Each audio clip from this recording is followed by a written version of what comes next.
Bonsoir à tous, le direct de la guidance 171.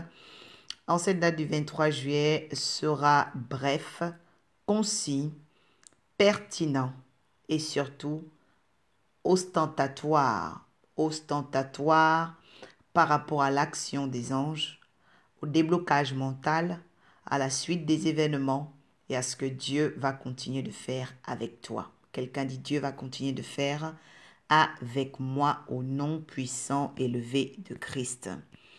Je viens à vous avec ce thème très important pour te dire, toi qui m'entends, toi qui m'écoutes ce soir, c'est dans la foi et le service qu'Abimelech confessera ton Dieu. Répète après moi, c'est dans la foi et le service qu'Abimelech confessera mon Dieu. Sans tarder, tu vas encore répéter, c'est dans la foi et le service qu'Abimelech confessera mon Dieu. C'est dans la foi et le service que ma famille confessera mon Dieu. C'est dans la foi et le service que mes collègues confesseront mon Dieu. Tu vas comprendre de quoi il s'agit ce soir parce que j'ai 20 minutes pour changer la destinée de quelqu'un. S'il s'agit de toi, tu peux dire bénédiction. Je vais aller directement en Genèse 26, versets 14 à 30. Genèse 26, versets 14 à 30. Saint-Esprit, je te fais confiance. Père de gloire, merci parce que tu vas créer, Seigneur, l'ostentation miraculeuse. L'ostentation miraculeuse, l'ostentation angélique. Merci pour la largesse, la longueur, l'amplitude de ta parole. Christ, en moi l'espérance de la gloire. Je t'aime Jésus et je sais que tu es là. Toi qui m'as donné ministère, qui m'as donné magistère, qui m'as donné guidance, qui m'as donné d'avoir les perfections invisibles et qui ont plongé un regard sur le service que je rends. Merci encore d'accompagner ce soir de miracles tel que j'en ai déjà reçu. Je te bénis, Père, pour les déblocages des matrices, pour les femmes qui vont désormais enfanter librement, pour celles qui vont être délivrées de tout esprit de sorcellerie, de dépression, qui vont être délivrées de tout esprit de prostitution, de vagabondage, de duplicité, de Seigneur d'esprit, de luxure et d'impudicité. Merci pour la délivrance de ton peuple au nom de Jésus. Que le Saint-Esprit fasse du bien. Quelqu'un dit 4 fois bénédiction, bénédiction, bénédiction, bénédiction. Il est très important de te mettre en accord avec les déclarations qui vont être faites car il va avoir une ostentation angélique. Je parle de l'ostentation angélique. Le Saint-Esprit va faire, ok, il va travailler et il va agir puissamment. La Bible dit quoi? La Bible dit dans Genèse 26 que ta famille, les personnes autour de toi, les gens qui te fréquentent vont confesser Jésus. Ils vont confesser Jésus. Maintenant, je vais t'expliquer comment cela va se faire. Je vais t'expliquer le pourquoi, le comment au travers de la parole. Car la parole de Dieu a fondé le monde. Et c'est cette parole que je vais utiliser pour transformer ta vie, pour t'emmener à une nouvelle compréhension du monde spirituel. Genèse 26, versets 14 à 30. La Bible déclare ceci. Il avait des troupeaux de menu bétail et gros bétail, en grand nombre de serviteurs aussi. Des Philistins lui portèrent envie. Verset 15. Tous les puits qu'avaient creusés les serviteurs de son père, Abraham, son père, les Philistins, les comblèrent et remplirent de poussière. Ils les remplirent de poussière. Et Abimelech dit à Isaac, va-t'en de chez nous, car tu es beaucoup plus puissant que nous. Isaac partit de là et campa dans la vallée de Guérar où il s'était établi. Isaac creusa de nouveau les puits d'eau qu'on avait creusés du temps d'Abraham, son père, et qu'avaient comblés les Philistins après la mort d'Abraham. Il leur donna les mêmes noms que son père leur avait donnés. Les serviteurs d'Isaac creusèrent encore dans la vallée et ils trouvèrent un puits d'eau vive. Quelqu'un dit les eaux vives. Les bergers de Guérar querellèrent les bergers d'Isaac, disant, cette eau est à nous. Il donna au puits le nom d'Essec parce qu'il s'était disputé avec eux. Ses serviteurs creusèrent un autre puits, au sujet duquel on chercha encore une querelle. C'était Sitna. Il se transporta de là et creusa encore un autre puits. Quelqu'un dit le troisième puits va répondre. Un autre puits, pour lequel on ne chercha pas querelle. Et il appela ce lieu Rehoboth, car va-t-il dire, l'Éternel nous a maintenant mis au large et nous prospérerons dans ce pays. Quelqu'un dit, l'Éternel va me mettre au large à compter du 23 juillet 2020 et je prospérerai dans le pays, je prospérerai dans ma destinée, je prospérerai dans mes entreprises. Quelqu'un dit bénédiction. Nous continuons les versets suivants. Verset 23. Il remonta de là à Beersheba. L'Éternel lui apparut dans la nuit et dit, « Je suis le Dieu d'Abraham, ton père, ne crains point, car je suis avec toi. Je te bénirai, je te multiplierai ta postérité à cause d'Abraham, mon serviteur. » Isaac bâtit un autel à Dieu et invoqua le nom de l'Éternel en dressant ses tentes. Ses serviteurs qui étaient avec lui y creusèrent un puits. Abimelech, quelqu'un dit Abimelech. Abimelech vint de Guérar auprès de lui, avec Ahuzat son ami et Picol, chef de son armée.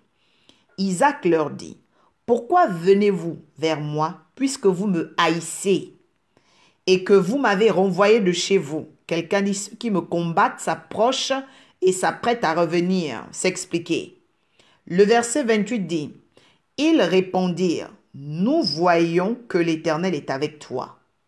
C'est pourquoi nous disons qu'il y ait un serment entre nous,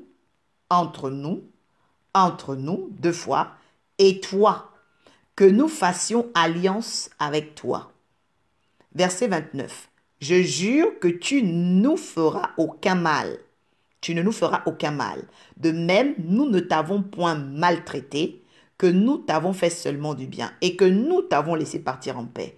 Tu es maintenant béni de l'Éternel. » Verset 30 et dernier. Isaac leur fit un festin et ils mangèrent et bu. Quelqu'un dit bénédiction, bénédiction, bénédiction. Je vais parler de quelqu'un ce soir, je vais parler d'une destinée prophétique, je vais parler à ton foyer, je vais parler à ton étoile, je vais parler des choses à venir, je vais parler de ce qui va se passer dans ton monde spirituel. Je vais te parler des choses qui sont clés concernant les jours qui vont suivre après cette date du 23. Là, maintenant, toi qui m'écoutes. La Bible dit quoi? La Bible dit ceci. Elle dit qu'au verset 14... un homme qu'on appelle Isaac était devenu tellement riche que les Philistins, donc les peuples qui combattaient la promesse de Dieu, lui portèrent envie. Toute personne qui te porte envie, on l'appelle un ennemi. On l'appelle un adversaire. C'est une personne qui veut obtenir ce que tu as, donc par ricochet, qui veut te remplacer. Parce que vous devez savoir qu'il y a des personnes qui vont vous aimer pour vous ressembler, pas pour vous faire disparaître. Mais il y a des personnes qui vont derrière, leur attraction, leur regard dans vos vies, vouloir ôter votre vie. C'est-à-dire qu'ils vont vouloir enlever, votre propre personnage pour vivre à l'intérieur. Et c'est ce qu'on appelle l'envie. L'envie, c'est lorsque justement on veut vivre dans la vie de quelqu'un. Donc, Isaac était désormais victime de l'envie des Philistins. Mais quand tu es victime de l'envie des gens, écoute maintenant ceci.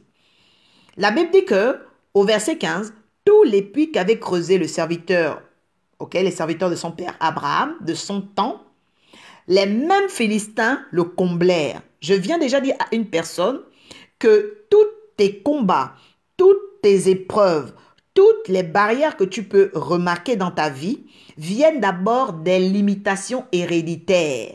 La Bible dit que Isaac était venu dans une ville. Il est venu à Guérar. Mais il ne savait pas qu'il y avait déjà des ennemis de son père.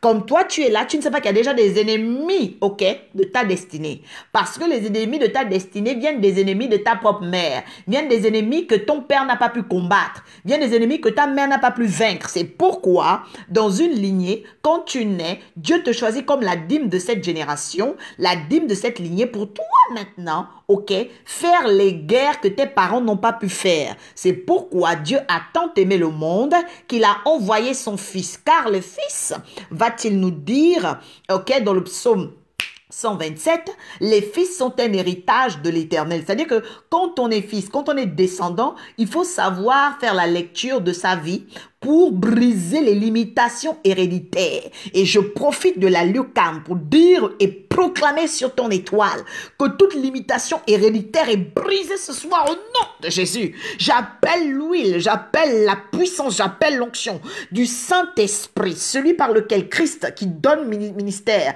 a dit aux apôtres, je pars mais je suis avec vous jusqu'à la fin du monde, car vous recevrez une puissance. J'invite cette puissance ce soir dans la destinée de quelqu'un à briser la limitation héréditaire de sa mère, de son père, que les combats qui ont vaincu tes parents ne n'aient jamais victoire sur toi, parce que c'est une nouvelle génération, c'est une nouvelle, ok, destination, c'est une nouvelle prédestination, parce que ceux-là en qui Christ a mis le pouvoir, ceux-là de l'armée des derniers temps, parce que Christ a une armée dans les derniers temps. Cette armée-là est une armée qui n'échouera pas. Quelqu'un dit, je n'échouerai pas au nom de Jésus. La Bible dit qu'il y avait des limitations héréditaires. Abraham, de son temps, a vu que les puits, parce que les puits étaient source de richesse. Quand tu avais un puits, ce sont les voisins alentours qui venaient puiser à l'intérieur de ton puits et te donnaient des subventions, te donnaient des moyennants, ok? Donc, ces échanges-là faisaient que tu étais puissant. C'était comme des entreprises, avoir des puits. Mais on voit que les entreprises d'Abraham avaient été comblées. C'est-à-dire que les entreprises d'Abraham avaient connu un boycott. Comme toi, tu peux être commerçant, tu peux faire des affaires. Et tu remarques que on te boycotte. Tu peux être à un endroit, tu vis quelque part, mais tu remarques qu'il y a une hostilité avec ton voisinage. Tu remarques qu'on te boycotte. Pourquoi? Parce que dans le monde spirituel, il y a des entreprises, ok, de limitation héréditaire. Nous venons maintenant les indexer ce soir par la puissance de l'onction au nom de Jésus. Quelqu'un dit c'est la fin de toute limitation héréditaire dans ma vie et dans mon alentour au nom de Jésus. La Bible dit quoi? La Bible dit que au verset 16, Abimelech dit maintenant à Isaac, va-t'en de chez nous. Abimelech chasse Isaac. Vous avez vu que Abimelech, dans les versets précédents, était venu pour défendre Isaac et Rebecca. Ok? Il avait défendu Isaac et Rebecca. Mais là, à ce niveau-là, quand Abimelech agit, quand Abimelech est censé réagir, quand Abimelech est censé, ok, apparaître, il vient menacer Isaac. Pourquoi? Parce que au niveau où Isaac était, il était en phase de croissance. Il était en phase de transformation. Pour dire à une personne, quand les interférences arrivent, sache que tu es en croissance. Quand les menaces arrivent, sache que tu es en croissance. Le diable n'enverra jamais les combats, n'enverra jamais des personnes proclamer, des personnes t'attaquer verbalement, des menaces t'être faites si tu n'es pas en train de monter. Quelqu'un dit, les menaces sont le signe que je suis en train de monter au nom de Jésus. Le livre de Genèse 26, verset 16 me dit que une personne qui est menacée, une personne qui a la gloire de Dieu dans sa vie, qui reçoit des menaces, une tension, une pression, ne doit pas baisser le niveau parce que les menaces qui viennent ne viennent pas pour, ok, donner la force aux ténèbres, mais pour affaiblir, pour attester de la faiblesse de Satan. Voilà, je dis à une personne que les pressions que le malin est en train de faire sur toi sont, ok, des indicateurs de sa faiblesse. Alors je dis à une personne, ne perds pas le bras, ne perds pas le nord, ne perds pas la foi, continue parce que tu es pas loin du résultat. Tu n'es pas loin du résultat.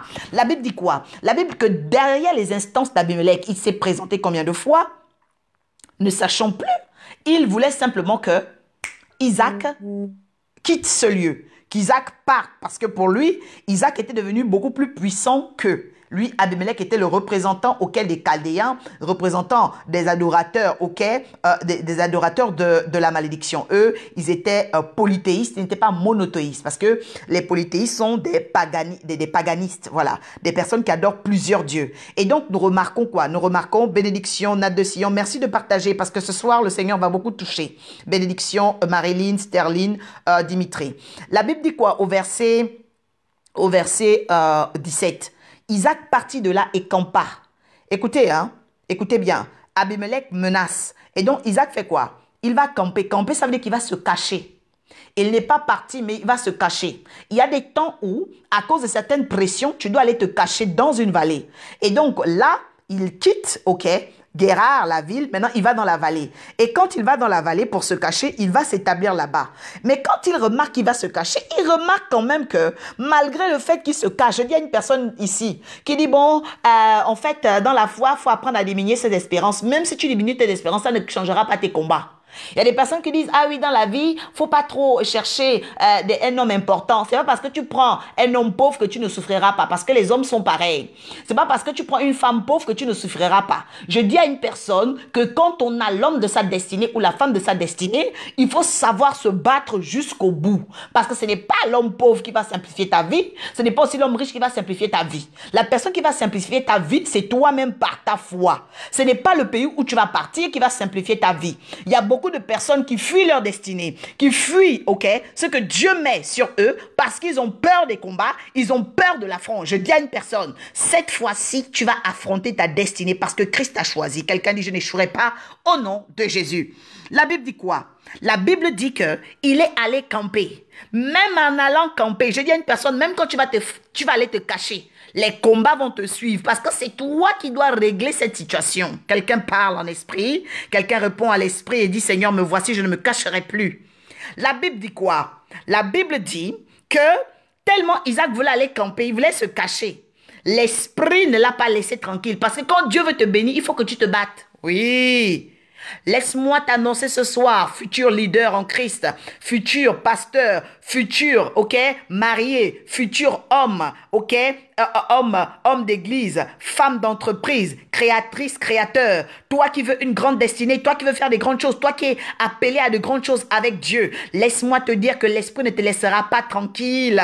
L'esprit, même quand tu voudras te cacher, même quand tu voudras faire semblant, même quand tu voudras changer d'identité, il t'enverra toujours les combats parce que c'est dans les combats que tu vas te muscler, tu vas prendre de la force, tu vas prendre du rythme, tu vas te transformer et ton nom deviendra grand parce qu'ils doivent confesser ton Dieu. Quelqu'un dit, ils doivent confesser mon Dieu. La Bible dit quoi? La Bible dit que les bergers de Guérard, écoutez très bien, donc il va se cacher, ok? On est au verset 18. Ok, il partit de là, il s'établit. Isaac creusa de nouveau les puits qu'on avait creusés du temps d'Abraham, son père, que les Philistins avaient creusés. Ok, les serviteurs d'Isaac creusèrent encore dans la vallée. Ils trouvèrent de l'eau vive. Verset 20. La Bible dit que même dans cette vallée-là, les bergers sont venus faire des querelles à Isaac. En disant, l'eau même dans la vallée, parce que la vallée c'est un lieu qui est caché, c'est un lieu qui n'est pas, ok, sur la montagne, ce n'est pas un lieu élevé. Même dans la vallée, on a commencé à lui faire la guerre. Oui.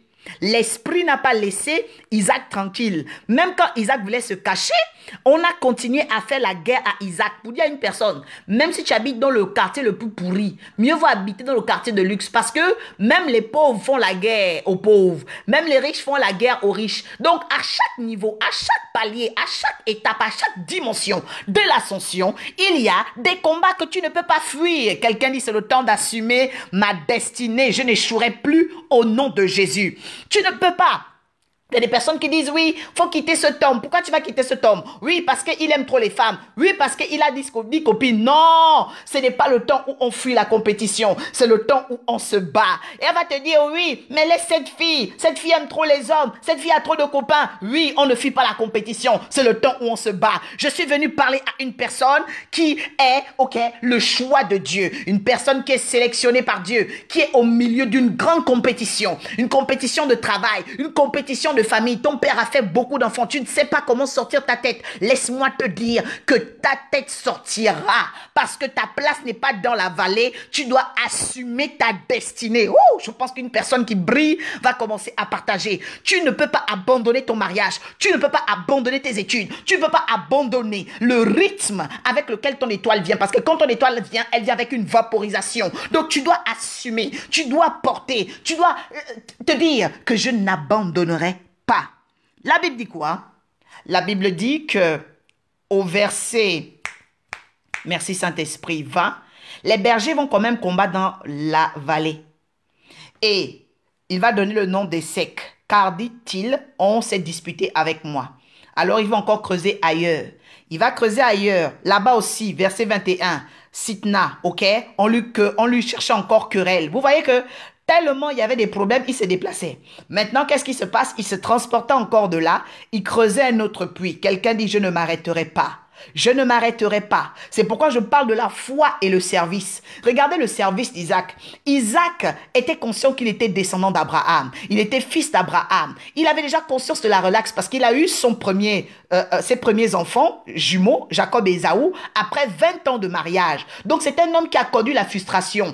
Et après la relaxe des 20 ans, quand il a eu ses enfants, il fallait maintenant qu'il donne, ok, à ces enfants-là une qualité de vie. Parce qu'après le mariage, ce n'est pas tout de dire oui, oyez, oyez. Après, il faut la provision. C'est pourquoi le mariage et la richesse doivent faire deux. Je répète, le mariage et la richesse doivent faire deux. C'est-à-dire qu'on ne peut pas, ok, être une femme prête à aller en mariage sans être prête à avoir la provision, sans être prête à être porteuse de prospérité. On ne peut pas être un homme sans avoir l'idée, la projection, ok, de la provision. C'est très important parce que le mariage et la richesse vont ensemble. Ils font couple.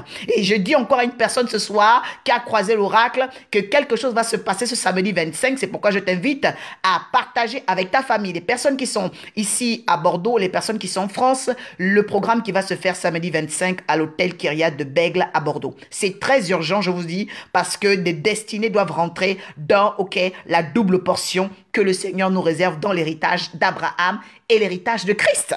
La Bible dit quoi? La Bible dit que il se transporta de là. Il creusait encore un autre puits auquel on ne trouva plus querelle.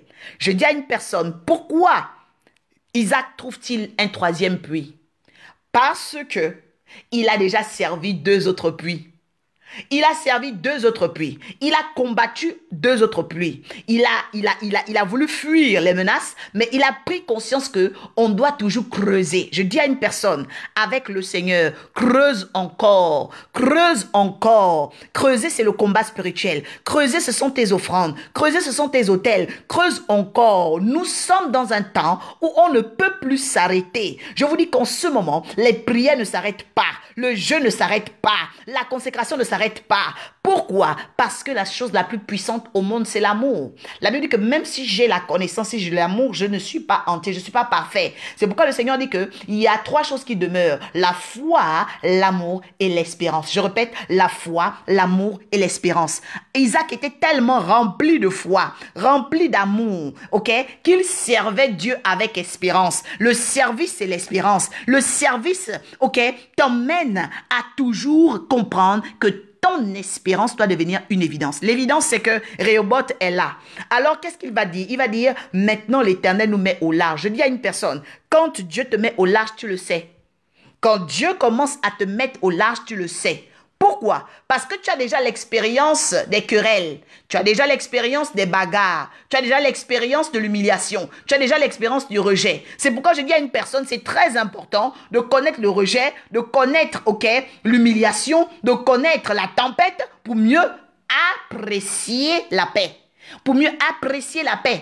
Oui, c'est très important de connaître les pleurs, les larmes, les lamentations, pour mieux apprécier la joie. Parce qu'il y a des personnes qui pensent que la joie est banale, que la joie est moins chère. Non, la joie, la Bible déclare que la joie de l'Éternel est notre force. La joie, c'est une grâce. La joie, c'est une puissance. Il y a des gens qui négligent la joie. Non, je ne suis pas en train de parler des flatteries sur Internet où on danse au coupé décalé en désordre. Non, je parle de l'esprit de la joie. C'est-à-dire que quand Dieu met la joie, parce que tu sens, la Bible dit quoi? Isaac va parler différemment. Il dit, maintenant, dit-il, l'Éternel nous met au large. Nous prospérerons dans le pays. Isaac a prophétisé, inspiré par Dieu, parce qu'à cet instant, l'Esprit attestait à cet instant, selon Romains 8, 19, que maintenant, mon fils, je suis avec toi. Et là, qu'est-ce qui va se passer? La Bible dit que il remonta de là à Beersheba. Quelqu'un va quitter la vallée ce soir. Je dis, une personne, à ma parole, va quitter la vallée. Je dis, tu vas quitter le célibat. Je dis, tu vas quitter un quartier qu'on appelle bas quartier. Je dis, tu vas quitter, ok, au milieu des faux amis.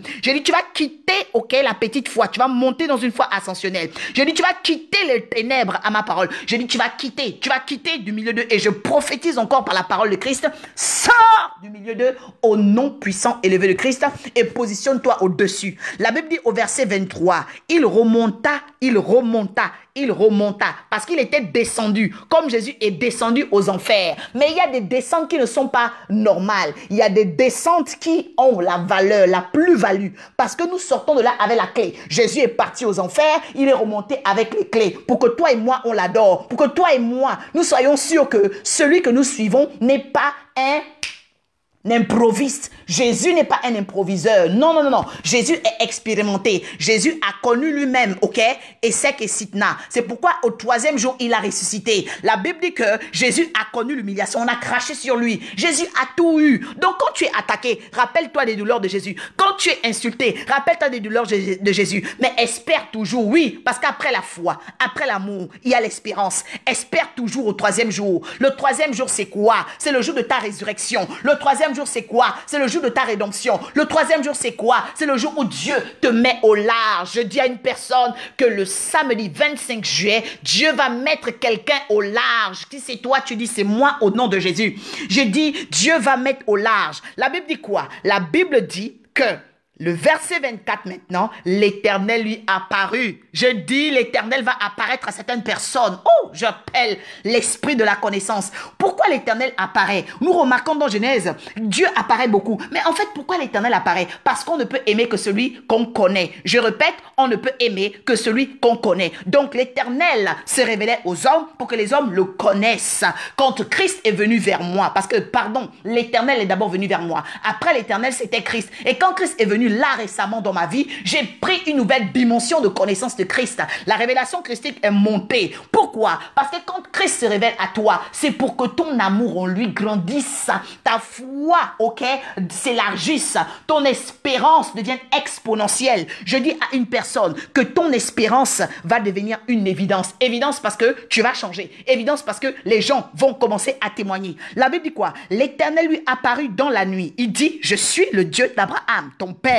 Ne crains point. Pourquoi? Parce que auparavant, Abimelech était venu le menacer. Ne crains point, je suis avec toi. Pourquoi? Parce que c'est vrai, tu n'as que des servantes, des serviteurs. Tu n'as pas de frère. Ton propre frère te déteste. Ta famille te combat. Ésaü veut te tuer. Mais il dit quoi? Ne crains pas, je suis avec toi. Il dit ensuite, je te bénirai. Chaque parole de Dieu est un argument qui vient être l'antithèse des malédictions sataniques, qui vient être l'antithèse des paroles qu'on a mis contre toi. Je dis à une personne qui a une différence entre un coach et un prophète. Parce qu'un prophète est consacré par Dieu. Parce qu'un prophète est autorisé par Dieu. Parce qu'un oracle est un secret de Dieu pour apporter un accomplissement. La Bible dit quoi? La Bible dit que l'Esprit de Dieu dit ceci. Il donne des antithèses. Pourquoi? Parce que à partir de là, Dieu était en train d'effacer les mauvaises paroles, les limitations héréditaires. Toutefois où Dieu parle, il efface les malédictions. La Bible dit que les actes et les ordonnances qui nous condamnaient, il les a effacés, livrés publiquement en spectacle,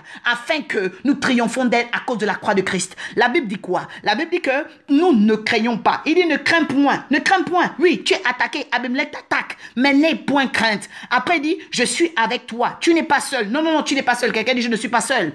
Il dit ensuite, je te bénirai. Pour dire quoi? Tu n'es pas maudite. Je dis à une personne, tu n'es pas maudite.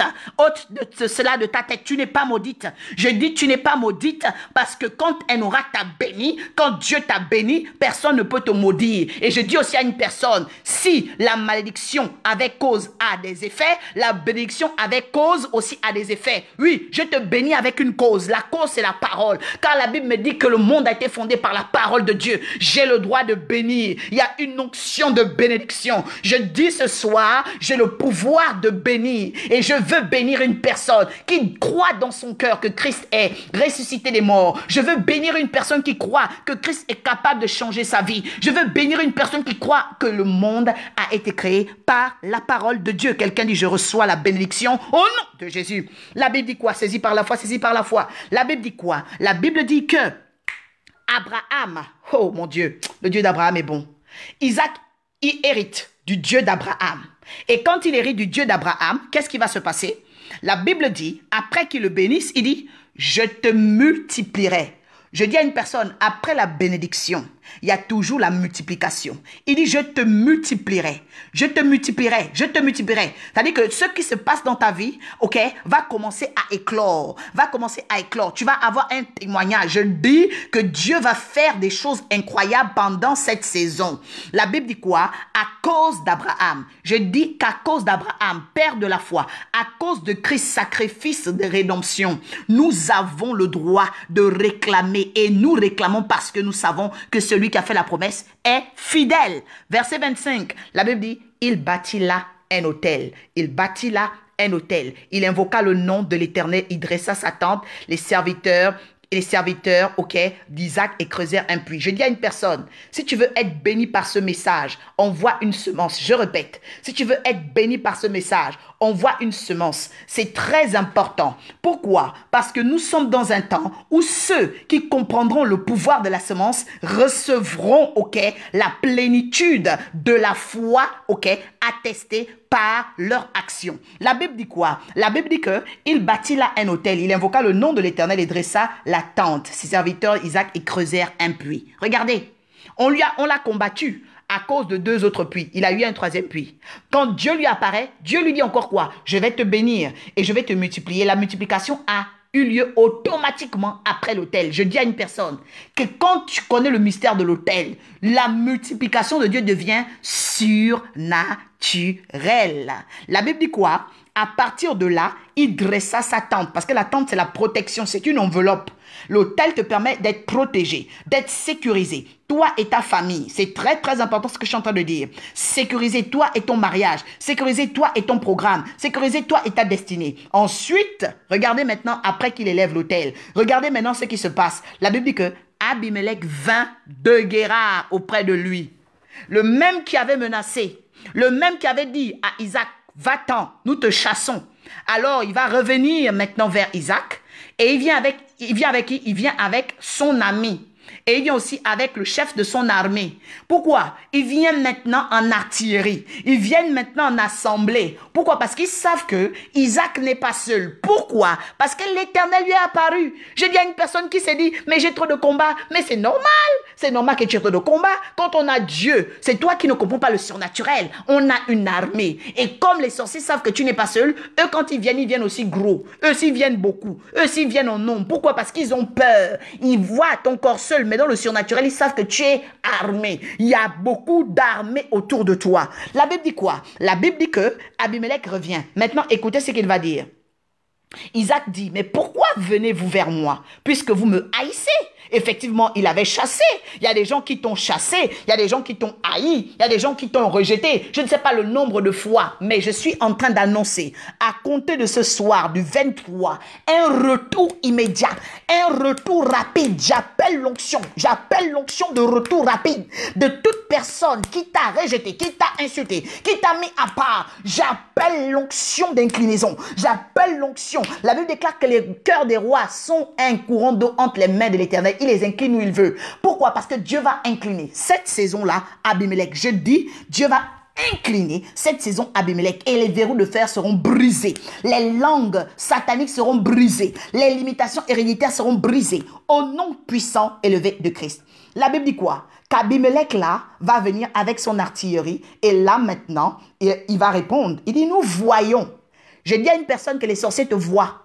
Verset 28. Nous voyons que l'Éternel est avec toi. Oui, les sorciers voient vraiment que tu as Dieu. Oui, ils voient parce qu'ils savent. Ils savent qu'ils ont trop voulu te bloquer. Mais ça devient très compliqué parce que Dieu est avec toi. Alors, il va dire, c'est pourquoi nous disons qu'il y ait alliance entre nous et toi. Nous et toi. C'est-à-dire quoi? Eux physiquement et eux spirituellement, parce que maintenant ils savent que les armées d'Isaac sont trop puissantes, donc ils peuvent mourir. Il y a des gens qui vont venir te demander pardon parce qu'ils risquent de mourir. Voilà. La Bible dit quoi? La Bible dit que à cet instant-là, ils sont venus faire alliance. Et quand ils sont venus faire alliance, qu'est-ce qui s'est passé? Qu'est-ce qui s'est passé? Disent maintenant, jure que tu ne nous feras aucun mal. Je vous ai dit qu'il y a des gens qui vont avoir peur de toi. Après ce soir, il y a des gens qui auront peur de toi. Écoute bien ce que je dis. Je ne vais même pas me fatiguer. Ce soir, je ne vais pas me fatiguer avec toi. Parce que l'Éternel m'a visité. Je dis, je ne me fatiguerai pas avec toi. Tous ceux qui sont connectés, je dis, les personnes auront peur de toi. Pourquoi? Parce que Dieu va les faire jurer. La Bible dit, oui, nous ne ferons aucun mal, de même, nous ne t'avons point maltraité. Pourtant, il l'avait maltraité, maintenant il nie. Ne t'inquiète pas, il y a des gens qui vont venir nier, qui t'ont insulté. Ils vont nier qui t'avaient méprisé. Ils vont nier beaucoup de choses parce que Dieu va frapper d'une terreur. Au nom puissant élevé de Christ. Tu vas maintenant faire cette proclamation avec moi. Tu vas dire au nom de Jésus, je proclame la confusion de l'eau de mes ennemis, la confusion de leur langage, la confusion de leurs pensées, la confusion dans leur territoire, leur artillerie, leur compagnie, leurs amis, leur famille, leur travail, la confusion totale au nom de Jésus. Je proclame un dessus de ça, un de ça dessus au milieu d'eux. Au nom de Jésus, je déclare point de paix au milieu d'eux. Tant qu'ils ne confessent l'Éternel, tant qu'ils ne confessent mon Dieu, au nom puissant élevé de Christ. La Bible dit quoi? La Bible dit, pour le dernier verset, déjà la dernière phrase, il dit, et que nous t'avons laissé partir en paix. Tu es maintenant béni l'Éternel. Mais est-ce que réellement c'est maintenant qu'il est béni l'Éternel? Non. C'est pour dire, nous reconnaissons que tu es béni de l'Éternel.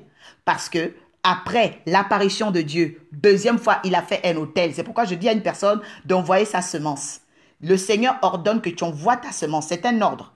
Dieu ordonne que tu envoies ta semence et tu verras ce qui va se passer. Parce que sans la semence, les hommes ne changeront pas de langage. La Bible dit quoi? La Bible dit qu'à cet instant-là, maintenant tu es béni. Maintenant tu es béni l'Éternel. Et là, quand ils disent maintenant tu es béni l'Éternel, Isaac leur fit un festin, ils mangèrent et burent. Je dis à une personne qui va témoigner que l'Esprit de Dieu est réellement celui qui rend témoignage. Parce que depuis ce matin, j'ai des grands retours concernant la guidance dernière où j'ai parlé du verdict. Et je vous invite à retourner sur YouTube, Prophétesse Oracle Orpha, vous abonner, vous cliquez. Laissez toujours un commentaire pour marquer votre territoire. Parce qu'un enfant de Dieu, quand tu marches, il faut toujours marquer ton territoire. C'était les quelques minutes de la guidance 171 pour aujourd'hui.